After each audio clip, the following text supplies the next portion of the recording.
माधा गेली माधा, ताजा ताजा माधा गेली माधा। अरे मलकिनी ताजा ताजा माधा गेली माधा। मध लेबई अरे अयो हमरा पास से मध लेके जइयो। अरे ए मधवाला कैसन मधवा हो? अरे मलकिनी ताजा ताजा स्पेशल मध है, आके ले जइयो। एक बार खइबई बार बार खोजबई। अरे बात तोहने खाली चीनी वाला मध लेके आवेला और कहेला स्पेशल मधवा। अरे ना मलकिनी ना विश्वास है तो छोटका से पूछ लियो। अभी एकरा साथे सिमर के गाछ पर से मध लेके अइली मलकिनी। साचो का? अरे हाँ ये मैडम।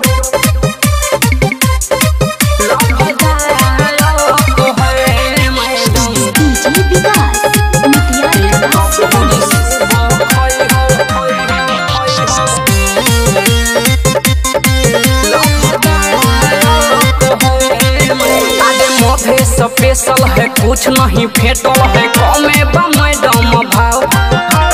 500 के किलो है, दुअरे पर मिलो है। धरो न ऐसे तू छाओ, धरो न ऐसे तू छाओ। मधे स्पेशल है कुछ नहीं फेटल है, कमे बा मैडम भाव।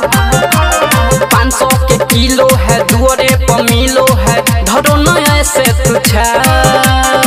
मेरा मीठा सहदिए मैडम तोहरे खातिर लायक है, लायक है, अरे लायक है।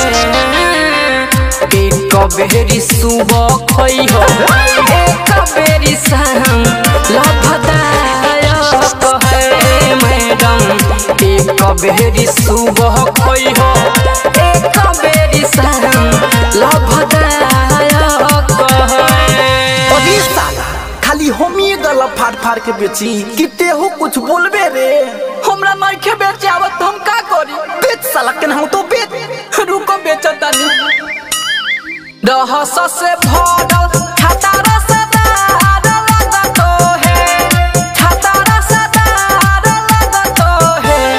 भौजी है लहे लहे खाई तो रही हो मधबे हद तोहर बाजार सजतो है। भौजी है लहे लहे खाई तो रही हो मधबे हद तोहर बाजार सजतो है। अरे साला मध बेची आइल बारे की भगतोई करे रे। तो हम का करी? चुप देख साला कैसे बेचल जाला देख। सीमर के गाछ पसे लाइल बनी चढ़ के। 7 दिन खा के देखो देखी हो असर के। अरे मैडम आज सीमर के गाछ पसे लाइल बनी चढ़ के। 7 दिन खा के देखो देखी हो असर के।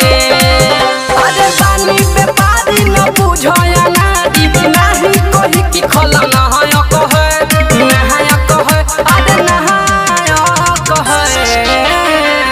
एक बेरी सुबह खई हो, एक बेरी शाम लाभदायक है मैडम। एक बेरी सुबह खई हो, एक बेरी शाम लाभदायक है।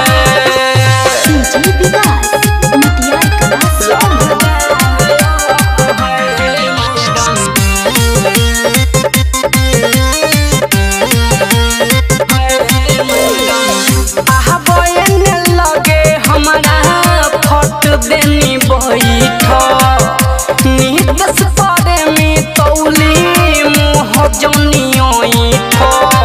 अरे अरे सुना हो, अरे आबा एने लगे हमरा फट देनी बैठ। सुबह दु नवीन तौली मुँह जनियो। आइल वाले के गावे में बेचे राजू रविंदर गायक है, गायक है, अरे गायक है।